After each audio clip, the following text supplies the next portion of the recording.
Module 2, Economic Foundations of Infrastructure and Development.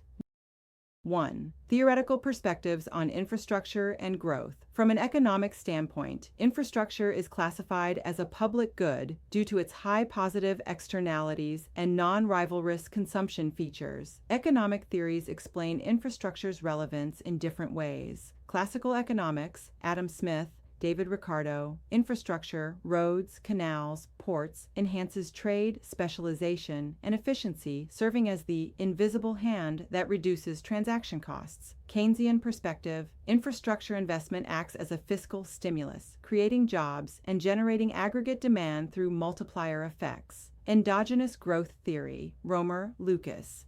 Infrastructure investment in education, ICT, and research directly enhances human capital and innovation, creating sustained productivity gains.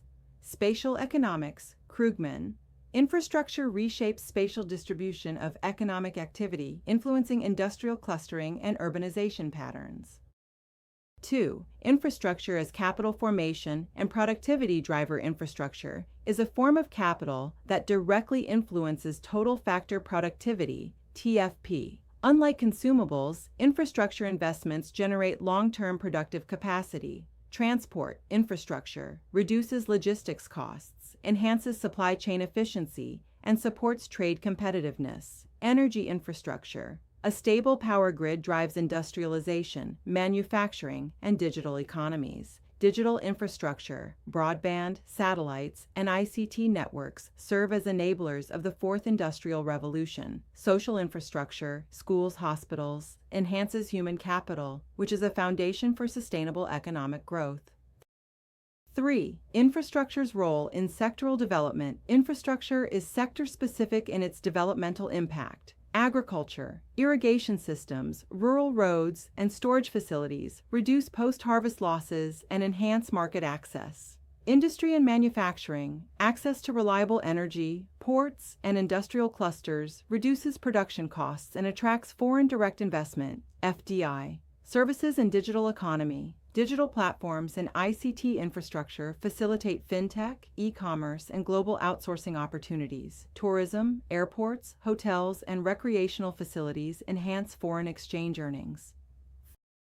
4. Multiplier effects and spillovers. Economic models suggest that every $1 spent on infrastructure investment yields between $1.50 and $2.50 in GDP growth, depending on efficiency. These benefits manifest as direct effects, construction jobs, material supply, immediate demand creation. Indirect effects, enhanced productivity of firms using improved infrastructure. Induced effects, higher household incomes and consumption due to improved access and opportunities. Spillovers, cross-regional development benefits, e.g., a railway in one state boosting trade in another.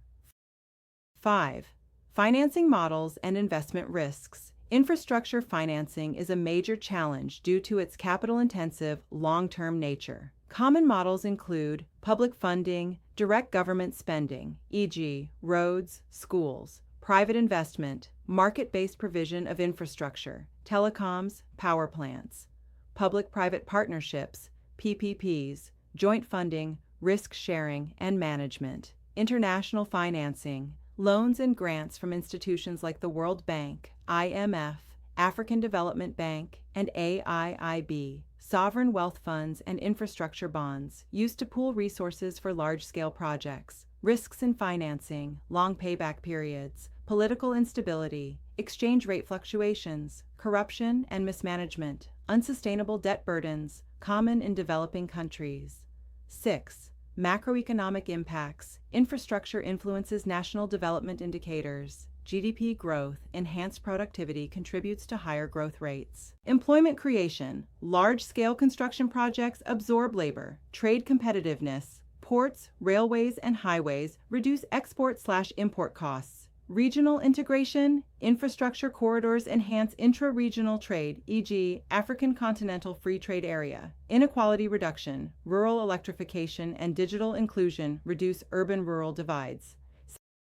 7. Global case studies. China's Belt and Road Initiative. BRI, infrastructure-led global expansion has enhanced China's influence and trade networks. South Korea's post-war industrialization, heavy investment in roads, ports, and ICT accelerated its transformation into an economic powerhouse. Nigeria's power sector challenge illustrates how weak infrastructure undermines industrial growth despite resource endowments. Ethiopia's Grand Renaissance Dam highlights the role of infrastructure in energy self-sufficiency and regional power dynamics. 8.